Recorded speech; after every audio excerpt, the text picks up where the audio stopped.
Ce qu'on vous propose maintenant, c'est une table d'échange. Je vous l'expliquais, je vous le disais tout à l'heure, on vous demande votre collaboration. On vous demande aussi de vous regrouper par table. Je vois qu'il y en a qui sont 2 seulement.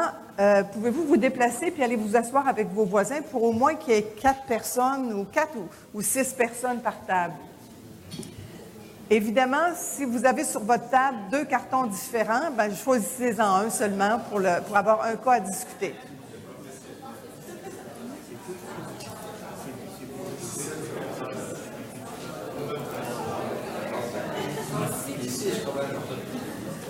Et maintenant, vous vous assurez qu'il y a une personne dans votre équipe qui a un ordinateur portable pour être capable d'aller sur le site Padlet.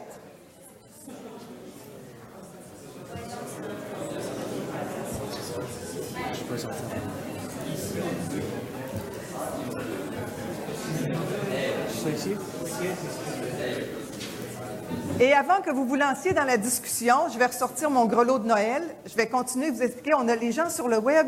On va vous demander de choisir un cas. Ici, en salle, on a 5 cas différents à discuter. Mais les gens qui sont sur le web, on va vous demander de choisir un cas. Et quand vous aurez, ici, vous avez sur les tables, vous avez votre cas. Vous allez maintenant vous référer à la page. Vous allez aller sur, vous pouvez tout de suite aller sur Padlet. Et vous pourrez inscrire 1 ou 2 solutions. On ne vous en demande pas beaucoup parce qu'on n'aura plus de place, mais dans des mots concis ou dans des mots-clés. Puis, dans Padlet, vous allez voir qu'il y a des boîtes de solutions. On vous demande si vous avez 2 solutions, vous changez de boîte tout simplement. Vous mettez un commentaire par boîte, vous changez de boîte. Et vous avez 10 minutes pour discuter de ce cas-là qui est sur votre table. Par la suite, on aura un invité, M. Mathieu Bégin, qui va nous présenter sa vision des 5 cas. Alors, je vous lance à la discussion. Vous avez 10 minutes.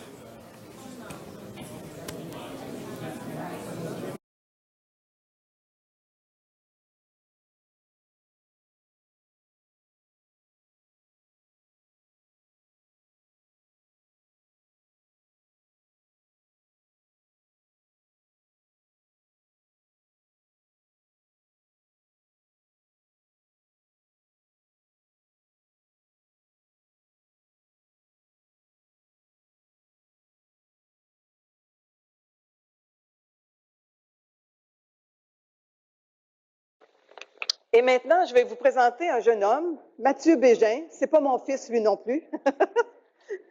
Il est titulaire d'une maîtrise en communication de l'Université de Sherbrooke et d'un doctorat en communication de l'Université de Montréal. Il est présentement chercheur postdoctoral à la chaire de recherche du Canada en éducation des médias et droits humains à l'Université TÉLUQ.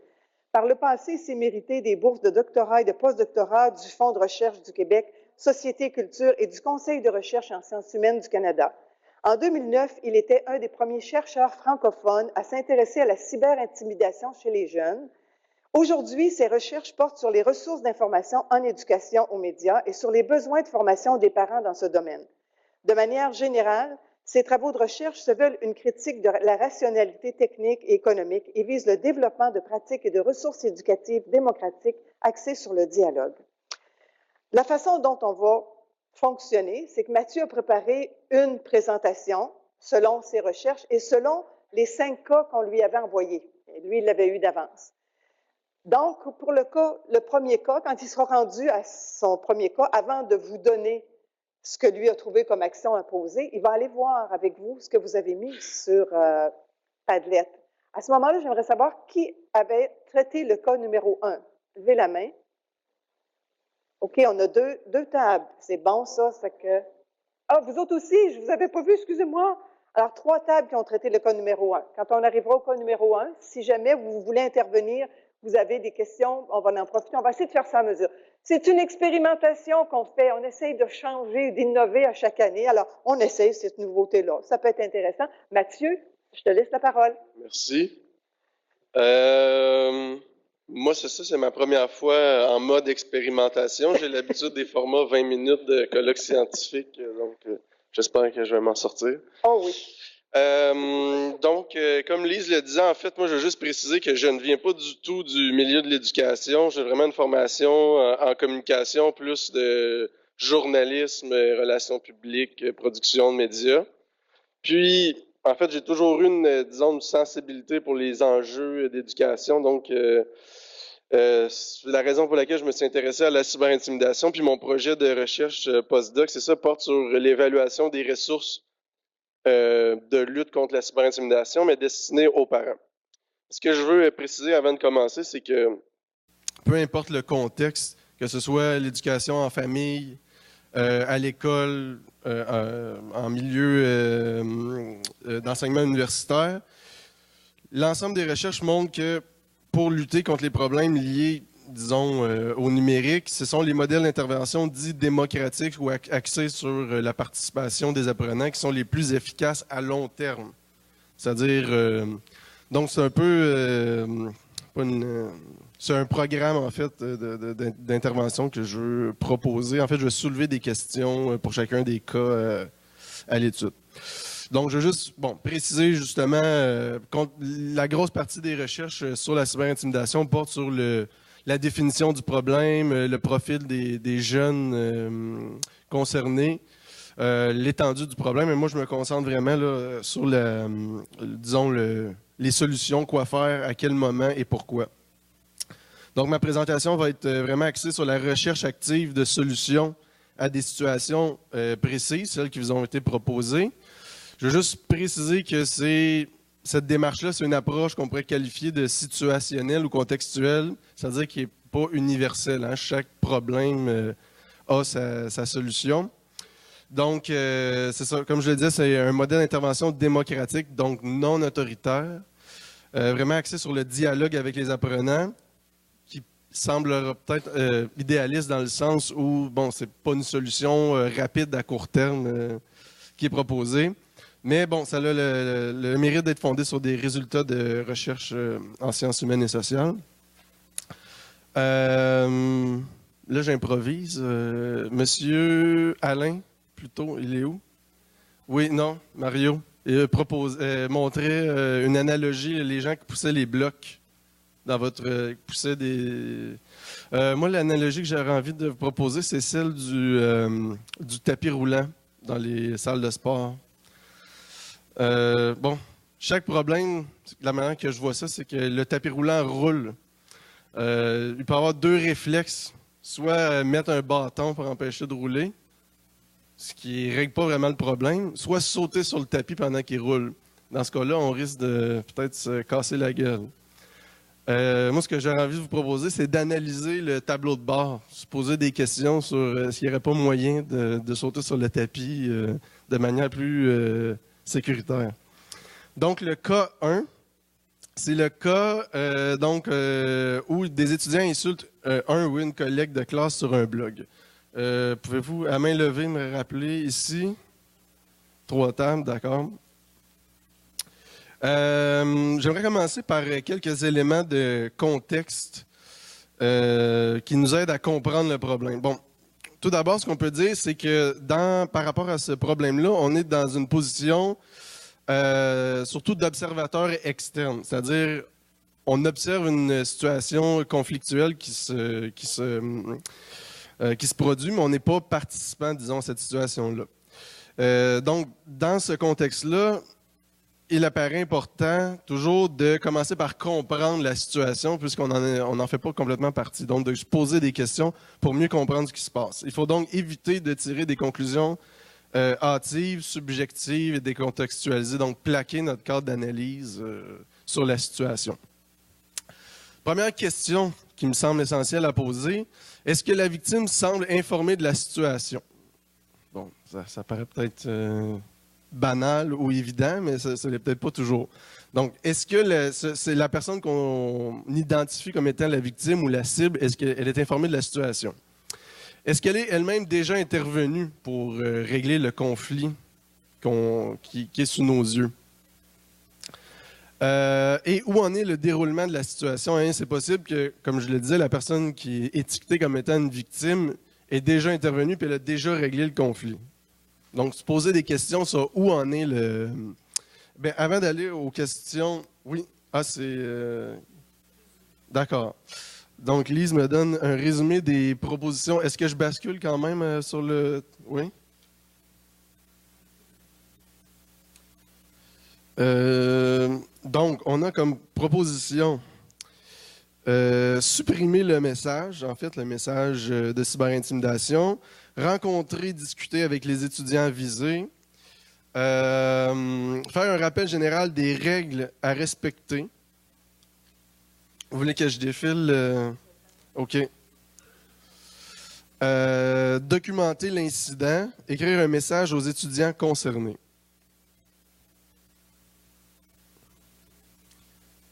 Là, je suis sur la feuille de Lise.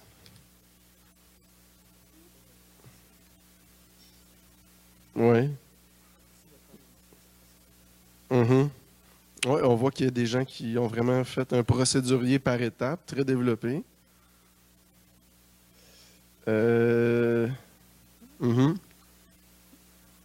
Ici, en premier temps, couper l'accès informatique aux étudiants concernés.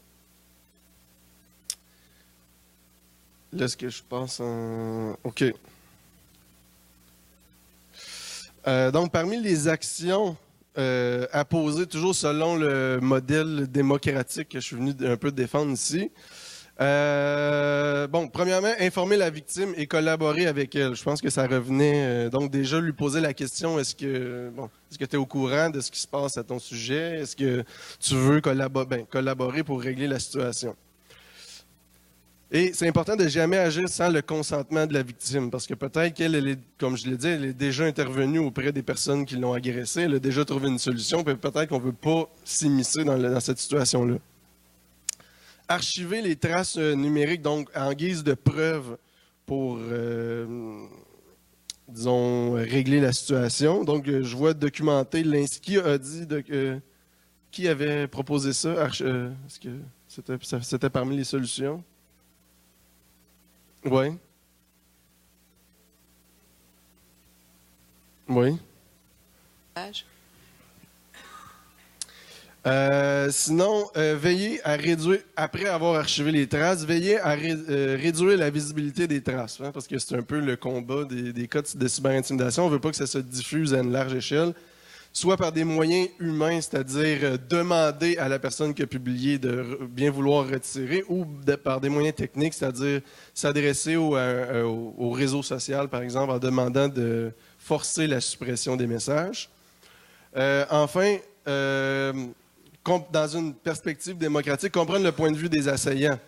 Ça peut paraître étrange, mais peut-être qu'ils avaient des bonnes raisons, dépendamment de la gravité de l'acte, mais peut-être que ceux qu'on étiquette encore là comme étant les agresseurs, peut-être qu'ils avaient des bonnes raisons d'entrer en conflit avec la victime.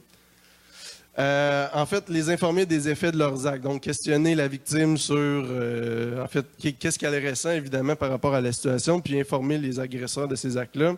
Et enfin, identifier des sanctions qu'on pourrait qualifier de démocratiques avec l'accord de la victime. Donc, s'entendre tout le monde ensemble sur qu'est-ce qui serait des sanctions justes, disons. Donc, comme je le disais, ça peut paraître complexe comme démarche, mais dans une visée démocratique, ce serait, disons, le modèle idéal à privilégier. Parce que j'ai vu dans les réponses formulées, couper l'accès informatique aux étudiants concernés. Disons que selon les recherches que j'ai consultées, c'est plutôt une piste d'intervention qui serait à proscrire dans le sens où ça ne règle pas vraiment le problème sur le plan relationnel. Là, c'est tout pour le cas 1. Oui. Est-ce qu'on passe au cas 2? Oui, si tu es prêt. Vous allez me permettre une gorgée d'eau?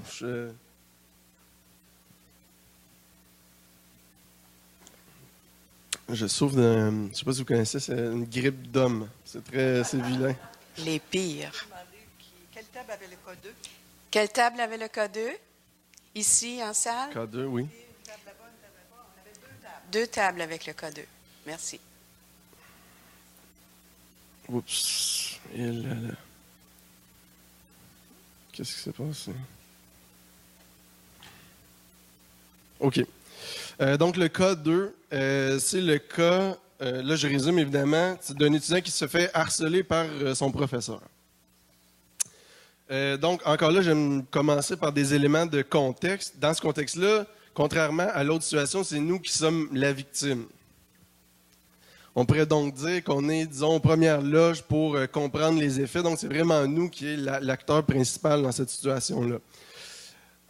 Contrairement à des cas de cyberintimidation, où, par exemple, je sais pas, quelqu'un va dévoiler des photos de quelqu'un nu dans des vidéos qui se répandent à grande échelle, on peut, disons, entre guillemets, se consoler en se disant que cette situation-là a l'avantage d'être privée. Donc, en étant victime, déjà, ça aide à gérer un peu la situation émotivement, en se disant que c'est à petite échelle, que c'est pas des photos personnelles qui sont dévoilées à grande échelle.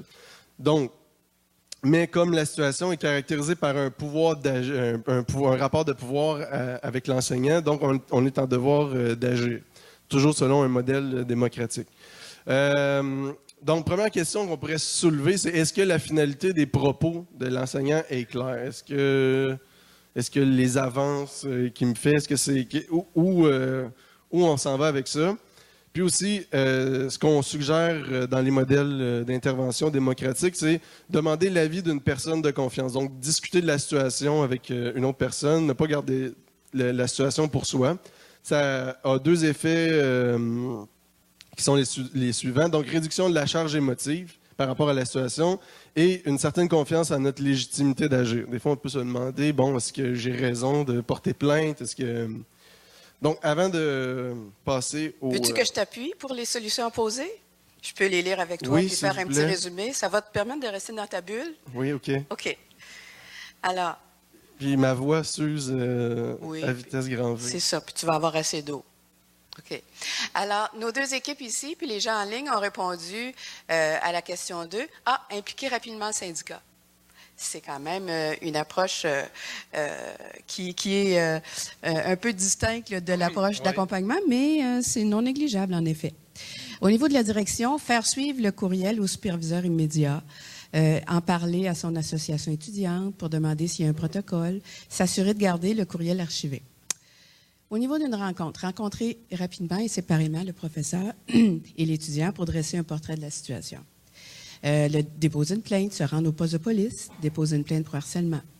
Une menace de publication, répondre à l'enseignant que son message sera transféré à toute la classe, passer à l'acte si nécessaire. On avait une équipe qui n'avait pas nécessairement de situation à présenter. Alors, on voit que ça tire un peu de partout, là.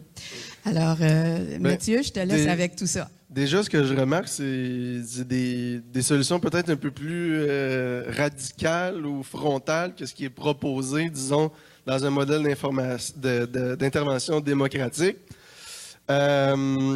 Donc, une chose qu'on propose, c'est rapporter les propos donc pré-archivés, c'est-à-dire dont on a gardé des traces si ça s'est passé en ligne, à une instance de confiance. Là, j'ai dit à identifier, parce que moi, je ne connais pas dans les universités est-ce qu'il y a des comités d'éthique de la recherche, mais est-ce qu'il y a des comités d'éthique pour rapporter des incidents comme ça? Je ne sais pas s'il y a des gens qui ont des informations à ce sujet-là. Peut-être que ça se met tranquillement en place dans les universités. Oui, selon les sondages qu'on a faits, d'ailleurs, on voit qu'il y a plusieurs établissements qui se sont déjà dotés de politiques en ce sens-là et qui sont en train de le faire.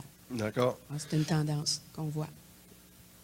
Donc, confier ça en fait, à une instance qui va assurer notre sécurité à la fois et notre réussite académique, parce que comme le conflit est en lien avec un professeur. Ça fonctionne toujours, pardon. Donc, il imposera encore là, des sanctions jugées justes. Sinon, réfléchir à l'engagement que représente une poursuite criminelle, parce que j'ai vu que c'était aussi dans les propositions. Et il faut prendre en considération que donc ce sont des démarches lourdes qui engagent donc beaucoup de temps et d'efforts. Donc, c'est peut-être réfléchir à la lourdeur de cette démarche-là. Et surtout, ce que les recherches ce qu'on propose, c'est justement c'est des conseillers de publicité de la situation, c'est-à-dire de se venger sur les médias sociaux publiquement. J'ai vu dans les solutions qu'on disait, je ne me rappelle pas textuellement, là, menacer de transférer le courriel à tous les autres étudiants de la classe. Donc, ça peut être une solution, mais disons que ça peut donner plus lieu à des dérapages qu'à l'aboutissement d'une solution concrètement. Maintenant, le cas 3. Donc, c'est un professeur, en fait, qui doit sensibiliser ses étudiants à la protection de leurs informations. Et moi, de la manière que j'ai abordé ce cas-là, en fait, c'est que dans la description du cas en tant que tel, il y avait la question de partage ou de mise en ligne des travaux des étudiants. Donc, j'ai vraiment fait un lien avec la question du plagiat, dont je ne suis pas un spécialiste, mais on en a parlé beaucoup hier. Donc, encore là, élément de contexte, il faut voir qu'on est en mode, disons, prévention. Donc, on cherche à sensibiliser les étudiants à la protection de leur information, contrairement aux 2 cas précédents où on était plus en mode intervention active. Donc, on peut donc dire que dans cette situation-là, c'est un peu nous qui établissons les règles du jeu, mais toujours dans la mesure où on agit dans des paramètres où les établissements ont des politiques de sécurité d'information. Encore là, je crois que c'est du cas par cas d'une université à l'autre. Il faut savoir. J'ai pris l'exemple de l'Université Laval qui a une politique de sécurité de l'information. Donc, prendre aussi en considération que les établissements ont des responsabilités. Donc, ce n'est pas seulement à l'enseignant et à l'étudiant de se protéger contre protéger contre le vol d'informations, par exemple. Donc, on doit avoir des infrastructures techniques sécuritaires et offrir de la documentation scientifique aux étudiants. Donc, ça renvoie beaucoup à des questions dont on parlait hier. Si on veut faire en sorte qu'il y ait moins de plagiat, il faut offrir, disons, la documentation aux étudiants. Sinon, ils risquent d'aller piger un peu à gauche, à droite dans les travaux. Parce que là, je me disais, dans la situation où les étudiants partagent tous leurs travaux dans un même environnement en ligne. Question essentielle à se poser, donc. Quels sont les bons arguments énoncés pour convaincre les étudiants? Là, je vous rappelle que je suis dans un mode plus réflexif, soulever des questions. Donc, leur parler des risques encourus en cas de vol d'informations. Je vais voir si dans les propositions qui ont été soulevées, ça apparaît. Et faire des liens aussi, comme on le disait hier, entre le contexte d'apprentissage et le contexte professionnel. Donc, leur dire que l'université, par exemple, les apprentissages qu'ils font à l'université, c'est pas complètement déconnecté de l'environnement professionnel, mais de les sensibiliser au fait qu'ils doivent prendre des bonnes habitudes en situation d'apprentissage pour le milieu du travail. Donc, ça a déjà été soulevé à plusieurs reprises hier. Donc, on va aller regarder les réponses. Veux-tu basculer, s'il te plaît? Merci. Alors, on va voir ce que vous avez répondu. Qui, dans la salle ici, a travaillé sur la question 3?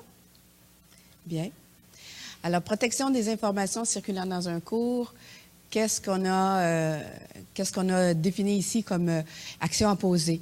Alors, bien définir le niveau de protection, qu'est-ce qui est A, B, C, bon, différents niveaux, qu'est-ce qui est secret à définir, donner des bons cadres d'accès, des éléments à lecture seulement, rendre impossible certains enregistrements, donc par la technologie, là, codifier tout ça.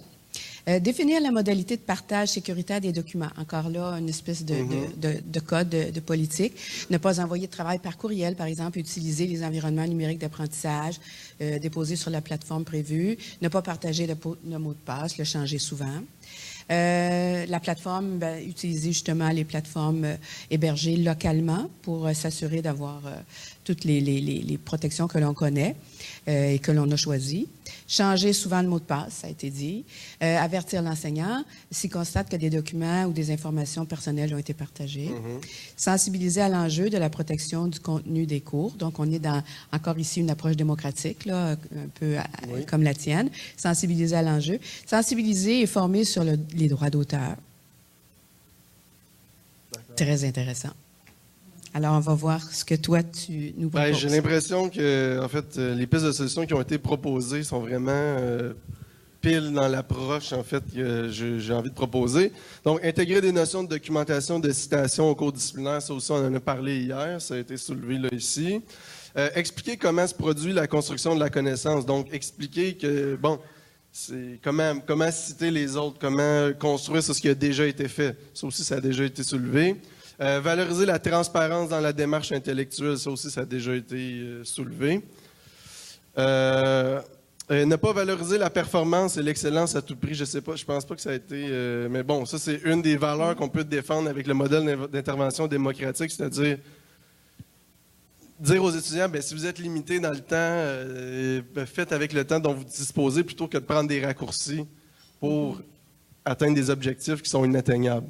Mais je suis agréablement surpris des réponses qui ont été proposées. C'est intéressant qu'on voit aussi qu'il y a des références à des présentations qu'on a eues précédemment. Je pense que l'état de la réflexion est assez partagé. Prochain cas, le cas 4, encore là, à main levée, qui était... Bien, 3 groupes. 3 groupes, bien. Oui, merci. Donc, le cas 4, c'est des collègues de classe diffusent des mensonges au sujet d'un ou d'une professeure. Donc, dans les éléments de contexte à prendre en considération, c'est que là, on n'est pas en situation d'autorité. Donc, on va agir contre le professeur dans ce cas-là. Donc, c'est à prendre en considération. Et aussi la considération que la dénonciation de nos collègues comporte en quelque sorte des risques. Mais bon, disons que dans un modèle d'intervention démocratique, si on revient à la valeur de justice, l'idée de justice, ça devrait nous inciter à intervenir. Parce qu'on peut toujours se poser la question si on intervient ou non. Là, avant de passer aux actions, on va... Est-ce que vous voulez venir faire un résumé de... J'étais distraite. Ça va, ça va. Alors, dénigrement d'un professeur par des étudiants. Qu'est-ce que vous avez proposé? Avertir le professeur et l'administration à réagir via la même plateforme en proposant l'aspect positif et véridique de la situation, puis en encourageant les gens à apporter d'autres éléments positifs. Fait qu'on voit qu'on est dans une démarche plus de sensibilisation, un peu comme l'intervention de Nicole Perrault hier, qui parlait plutôt d'intégrité intellectuelle que de contrôle. Des commentaires et des avis de la part des étudiants concernant des professeurs en milieu de session. Mettre en doute la compétence du professeur. Les étudiants ramènent des manques de communication et d'information concernant le contenu du cours. Donc, ce que j'en comprends, c'est peut-être des quiproquos là, par rapport à certains comportements qui seraient dénigrés, les dénigrements qui seraient pertinents ou non. Enfin, peut-être le groupe pourra préciser, là. Dire à l'étudiant de ne pas intervenir dans le dossier et de s'en remettre à l'administration de son établissement. Donc, repositionner cette intervention-là dans un cadre un petit peu plus professionnel ou administratif. Discuter avec les étudiants et demander de retirer les commentaires venimeux. Ça se retire des commentaires. Mais on a appris que des fois, les commentaires, quand on les retire, le mal est fait. Si ça ne fonctionne pas, envoyer le document au responsable concerné. Vu que le commentaire est sur Facebook, nous pouvons le dénoncer ou poster en commentaire des approbateurs. Alors, on est dans différentes mesures ici, de nature administrative et de nature sensibilisation. Donc, je reviens encore.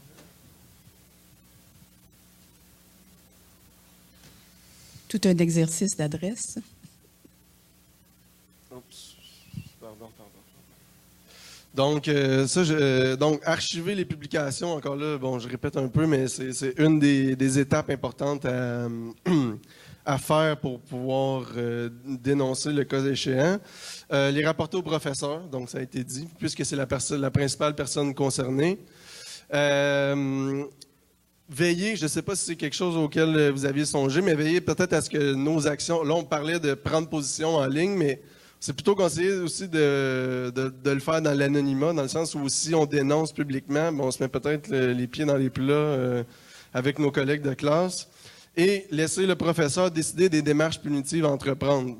Donc, puisque c'est la principale personne concernée, ça devrait être lui qui décide des démarches qui vont être entreprises, et collaborer avec le professeur que c'est nous le demande. Donc, évidemment, il faut être proactif, mais il faut faire preuve de prudence quand on est un peu extérieur au conflit.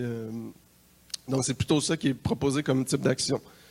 Mais de manière générale, je constate que les propositions sont très bonnes au regard de mon cadre d'analyse. Et encore là, éviter de faire un procès public à nos collègues. Donc, on revient à cette question-là d'éviter de trop se mouiller, disons, publiquement, à prendre la parole. Attention à utiliser le feu par le feu, quoi. Oui, on peut dire ça. Donc, on passe au dernier cas, le 5e, où C'est celui dans le cas où... Oui. Ah, d'accord. Y a-t-il quelque chose au niveau du partage d'écran, je crois? Avec les gens en ligne. Alors, on va être un peu patient en salle pour donner un peu de visuel à nos collègues qui sont en ligne.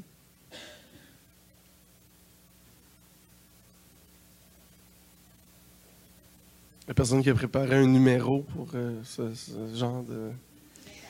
Bien, habituellement, Alain comble ces moments-là en dansant la claquette. Alors, Alain, si tu veux bien t'exécuter.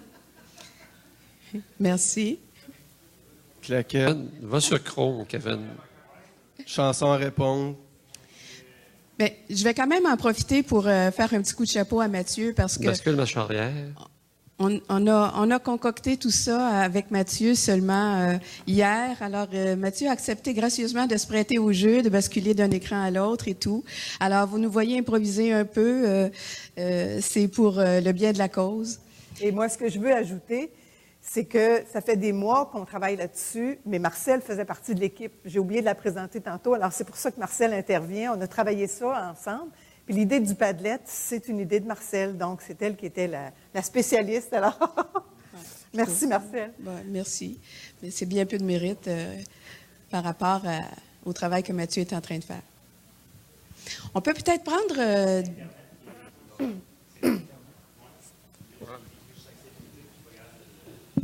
C'est Internet qui serait lâché. On peut peut-être prendre quelques commentaires. Est-ce que vous auriez déjà des questions? Ouais. Des commentaires qui vous viennent en rapport avec ce qu'on a présenté. On a déjà 4 cas. Bon. Ah, l'accès Internet qui revient. As-tu la liste des cas, Marie? Oui.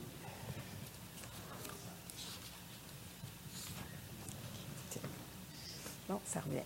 Oh, ça revient. Il ne nous reste plus beaucoup de Il temps reste juste un cas. pour attendre. Oui, il y avait un commentaire, Laurence. On vous écoute? Donc, si on prend le premier cas où on avait des... Je pense que c'est le premier cas. Oui, des insultes envers des étudiants. C'était pas sur le net, le cas que j'ai raconté, mais c'est véridique. Mon fils cadet avait une amie qui portait un corset parce qu'elle avait des problèmes de dos. Et une fille dans la classe la traitait d'exosquelette en permanence. Et un jour, mon fils en a eu marre et il lui a envoyé un SMS en lui disant « Je voudrais que tu meures ». Et la maman a pris le message et l'a envoyé à la direction. Mon fils a été puni, forcément. Il a reçu des jours de renvoi. Hein, c'était logique par rapport à l'attitude qu'il avait eue. Mais celle qui a été considérée comme victime par la direction, c'est celle qu'il avait reçue. Du coup, mon fils est devenu un héros pour sa classe. Et ça a posé problème. Ça a posé problème pour l'autre fille. Pour l'autre fille. Oui. Et il y a eu tout un travail à refaire alors, de la part des enseignants, plutôt que de la direction, pour reprendre le groupe en main. Donc parfois, il faut y penser. Ça illustre bien aussi la complexité parfois des conflits. Des fois, on a tendance à voir ça de manière très bidirectionnelle, la victime, l'agresseur, mais ça s'inscrit souvent dans des relations beaucoup plus complexes. Merci. Donc, le 5e cas, c'est celui d'une institution d'enseignement qui pourrait être victime d'une cyberattaque. Je dois avouer que c'est un volet, comme je l'ai dit, moi, mes recherches, ils portent que sur la cyberintimidation, donc chez les jeunes, entre les jeunes. Donc, c'est un volet qui m'a demandé beaucoup de travail de compréhension. Donc, le contexte, évidemment, c'est sur vraiment le plan technologique qu'on est vulnérable ici. C'est pas sur le plan relationnel. Je pense que c'est bien de le rappeler. Et aussi que notre agresseur est non identifiable, c'est-à-dire qu'on ne sait pas exactement qui va commettre il me semble. Donc, question essentielle à se poser, toujours dans une optique d'analyse, de préparation, de résolution du problème. Une question qu'on peut se poser, est-ce qu'on doit être transparent par rapport à notre vulnérabilité, le dire à nos étudiants en tant qu'institution? Et donc, ceux qui suggèrent l'adoption de modèles démocratiques, donc disent oui, on ne peut pas cacher donc cette réalité-là aux étudiants. Mais aussi, on le dit, mais on invite à la prudence. Il ne faut pas trop dévoiler d'informations, en fait, sur la situation publiquement. Aussi, une autre question qu'on peut se poser, c'est avons-nous des bonnes raisons de croire que nous sommes une cible potentielle? Est-ce que ça vaut le coup, entre guillemets, de déployer de nombreux efforts et de nombreux moyens pour lutter contre une situation qui n'est peut-être qui a un niveau de risque très bas? Et bon, à qui revient en fait la responsabilité de la protection des données? C'est une autre question qu'on peut se poser. Est-ce que c'est l'institution, est-ce que c'est les étudiants, les enseignants, l'institution? À qui revient cette responsabilité-là? Et là, on s'en va aux actions. Est-ce que je vais basculer sur le... On va aller voir ce que les gens ont écrit. Non, hein, parce que là, on a... Est-ce que ça a été fermé? Moi, je l'ai, mais il ne sera pas. Ça va. On l'a. OK. D'accord, merci. Ça prend de la patience, hein? On y arrive. Alors, prévention contre le vol des données. On est allé déjà dans la sensibilisation et l'information. On a dit qu'il y avait des équipes ici qui ont travaillé sur le K5. 2 tables. Merci. Alors, vous étiez une à côté de l'autre. 3 tables, il y en a là-bas. Avec une table là-bas, tables, très bien. Sensibilisation et information. Sensibiliser aux possibilités d'attaque et de l'importance d'être à l'affût, justement, à l'utilisation de certains paramètres, changement de mot de passe et tout ça. Réduire le volume des données, ne conserver qu'un minimum de données nominatives, épurer les données. Donc, une autre mesure en amont. Aviser le service DTI qui devra mettre en place les mesures de sécurité nécessaires. Concours de hacking, les étudiants tentent d'attaquer, ils savent se protéger ensuite. Très intéressant. On est un peu dans le SI de Mario. Renforcement de la sécurité du réseau interne, oui, bien évidemment. Attaque d'ingénierie sociale. Oh, renseigner, former, instruire tous les utilisateurs des systèmes informatiques sur les risques liés aux attaques de type social. Une attaque sociale peut prendre la forme d'un faux appel de service où le pirate se fait passer pour un technicien et demande à l'utilisateur d'entrer un mot de passe. La somme des informations glanées peut servir à effectuer des vols d'informations non négligeables, en effet. Se renseigner sur les sous-traitants utilisés pour la conservation des données, leurs politiques, méthodes, faire peut-être même des partenariats pour des institutions de gros volume. Analyser la provenance de la rumeur, donc démystifier, cibler, prioriser les risques potentiels. Sensibilisation, monter une opération de phishing pédagogique, c'est ça? Oui. Tendre un piège aux utilisateurs, les laisser tomber dedans, des faux messages, montrer les risques, publier des données, partager les statistiques sur combien de personnes se font avoir pour leur expliquer ce qui s'est passé, co-construire, établir une checklist des points de vigilance, etc. C'est replanté. On va juste terminer avec le dernier. Faire prendre conscience que les problèmes de sécurité tiennent plus à la faiblesse des usagers qu'à la force des hackers. Oh, intéressant. Alors, pendant qu'on va refaire le lien Internet, on peut peut-être demander à Mathieu, préfères-tu attendre, commenter quand ça va revenir pour le bénéfice des gens en ligne aussi? Alors, est-ce qu'on aurait des questions sur ce 5e élément-là, sur la protection des données, cyberattaque, cyberintimidation, commentaires?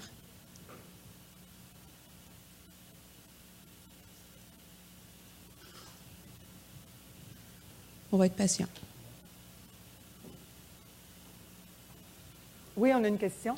On a une question? Oui. Oui, on va y aller. Est-ce que j'aille? OK, c'est bon. Alain, là-bas. Alain est là-bas. Oui, on vous écoute. Mon commentaire, c'est que en la matière, on a toujours l'impression que c'est des choses qui n'arrivent qu'aux autres. Et du coup, au moment où on est victime d'une tentative de collecte d'informations, de piratage, on ne se rend pas compte que ça arrive parce qu'on pense, on pense toujours que c'est pas plausible. On sait que ça existe, mais ça arrivera pour les autres. C'est toujours la solution où on se dit non, mais c'est quand même pas en train de m'arriver ça, donc je vais écarter cette hypothèse. Et je pense que si on était plus présent, plus conscient du fait que c'est vraiment un risque réel, immédiat, permanent, plausible, on serait plus vigilant. Je ne sais pas combien parmi vous, avant de cliquer sur un lien, prennent la peine de regarder si le lien qui est affiché est bien le même que celui vers lequel on va, de vérifier si le nom de domaine de l'expéditeur est le même que celui en adresse à répondre à. Je parle pour les emails. Donc enfin, j'ai l'impression que souvent on se représente ça comme un problème théorique et pas comme un problème qui nous arrive vraiment.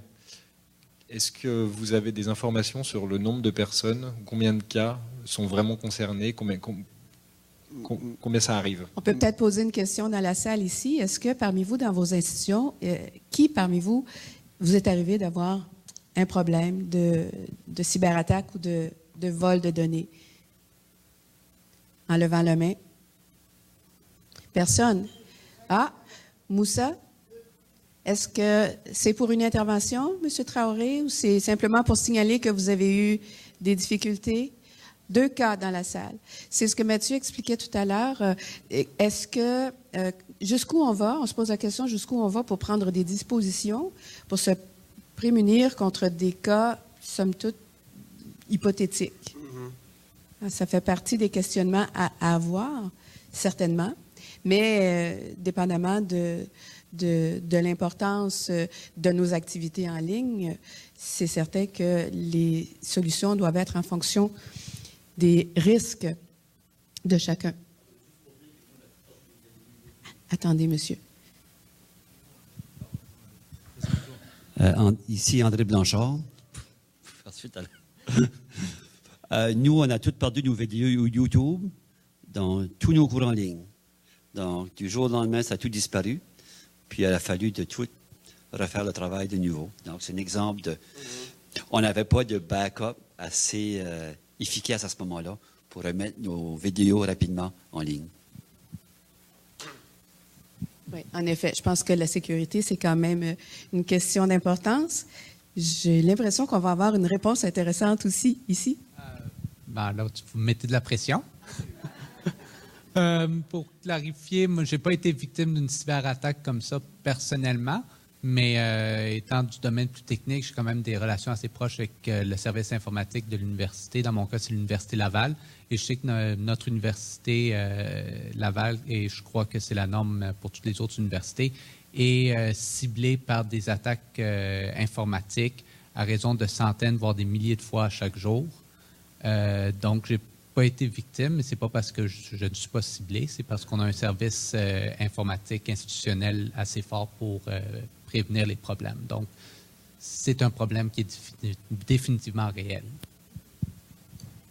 Donc, problèmes réels et qui sont pris en charge par les services informatiques. Peut-être on en entend moins parler, mais il y a peut-être une sensibilisation à faire aussi auprès de chacun des utilisateurs. C'est un petit peu ça la balance de la question. Est-ce que la question s'adresse aux instances institutionnelles? Oui, assurément, mais de quelle façon aussi au niveau des utilisateurs? On nous a annoncé qu'on a complètement perdu la connexion web. Donc, pour nous permettre de terminer l'activité, on va dire au revoir temporairement aux gens du web et sur l'heure du dîner, on va régler la question informatique. Alors, on va laisser Mathieu compléter son cas 5. Quelles sont les actions à poser à partir de ce qu'on vient de soulever comme questionnement? Bien, peut-être que je fais complètement fausse route en disant, prendre le temps de réfléchir sur avons-nous de bonnes raisons de croire que nous, j'entends plutôt qu'on devrait toujours faire comme si nous étions à risque. Donc, c'est le volet technologique de l'approche démocratique, disons ça comme ça. Bon, peut-être que, comme je le disais, moi, c'est très théorique, peut-être comme modèle. Peut-être qu'il y a cette dimension-là que ça laisse de côté trop souvent. En fait, comme je le disais, moi, je ne suis pas un spécialiste de la question, mais sur les recherches que j'ai consultées, les actions que les spécialistes disent aux institutions de poser, c'est les suivantes. Donc, demander aux étudiants et aux professionnels de poser les actions suivantes. Donc, mettre à jour les logiciels d'exploitation Windows et leurs logiciels, activer leur antivirus, faire attention aux courriels douteux, faire la sauvegarde de leurs données. J'ai l'impression que c'est toutes des choses dont à propos desquelles vous êtes au courant. Et miser sur les compétences avancées des spécialistes de la sécurité informatique. Encore là, je suis persuadé que... Et ça, j'aimerais que, peut-être, sur une note un peu éditoriale, poser la question ou peut-être revenir à peut-être qu'on est rendu trop loin dans la formation à distance pour ça, mais se poser la question, est-ce qu'on ne devrait pas revenir à des modes de fonctionnement plus modestes, donc moins informatiques, mais ça, peut-être qu'on est rendu un peu trop... Ça, c'est comme essayer d'arrêter une locomotive qui descend de côte. Bon. Bref, en guise de conclusion, je veux juste proposer une espèce de synthèse de ce que je voulais proposer, mais comme je le disais, moi, je suis en plus un spécialiste des conflits entre jeunes. Donc, peut-être que ça ne se pose pas à toutes les questions de risques associés au numérique en éducation, mais donc, le mot d'ordre, c'est un peu le suivant, c'est de prendre le temps d'analyser la situation avant de, pour reprendre ma métaphore, de sauter sur le tapis roulant et peut-être de se casser la gueule. Donc, identifier qui est l'enseignant et décrire son profil. Donc, poser la question, donc, qui est la personne qui commet un tort et quelles sont ses motivations. Deuxièmement, identifier les motivations réelles de l'enseignant, saisir la nature de l'acte. J'entends par là, dans les cas de cyberintimidation, qu'est-ce qui est dit exactement, puis quels pourraient être les effets réels. Donc, pas confondre, disons, des conflits, entre guillemets, ordinaires avec des réels cas de cyberintimidation. Évaluer le niveau de publicisation de l'acte, donc faire la différence entre un conflit interpersonnel privé et un acte qui est vraiment rendu à un niveau public, qui a fait un long bout de chemin en ligne. Évaluer les effets rapportés et perceptibles sur la victime. Identifier les actions pertinentes à poser et surtout ne pas hésiter à se documenter ou à demander de l'aide. Il existe quand même plusieurs ressources en ligne qui proposent des pistes d'intervention. Donc c'est une invitation que je lance à consulter ces ressources-là. Donc, c'est là-dessus que je vous laisserai sur cette diapo synthèse. Merci, Mathieu. Je demanderai une bonne main d'applaudissements, Mathieu, pour...